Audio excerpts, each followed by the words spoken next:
catastrophe naturelle a été décrétée pour l'ensemble de l'île et ça concerne plus précisément le grand public, les entreprises, puisque pour pouvoir faire jouer leur régime d'assurance, ils ont besoin de la catastrophe naturelle.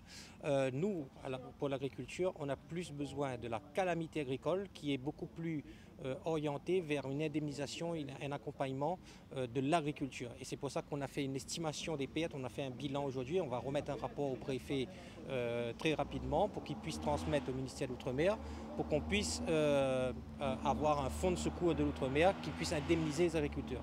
Nous, jusqu'à maintenant, on a toujours dit que ce système de calamité agricole n'était plus d'actualité puisqu'il n'est plus du tout approprié aux circonstances du moment.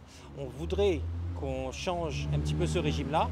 À chaque cyclone, on nous promet de revoir cette calamité agricole, sauf que chaque fois, on est toujours dans le même schéma. Bon, c'est toujours ça qui existe. Il faudra qu'on fasse tout ce qui est possible pour pouvoir avoir une calamité agricole. À mon avis, il ne devrait pas y avoir de problème puisqu'il y a effectivement une catastrophe naturelle. Et donc, très rapidement, on remettra un rapport au préfet pour pouvoir bénéficier d'une indemnisation à travers le ministère de l'Outre-mer. Les délais d'indemnisation sont toujours très longs, puisque après un cyclone, c'est le lendemain qu'on a besoin d'avoir de fonds de trésorerie pour pouvoir déjà accompagner les agriculteurs à remettre en culture, mais aussi pour vivre, parce que les agriculteurs ont tout perdu, il faut le dire. Et beaucoup d'agriculteurs se retrouvent dans des situations de précarité en ce moment, et c'est pour ça qu'on demande aussi qu'il y ait une trésorerie qui soit disponible pour ces agriculteurs.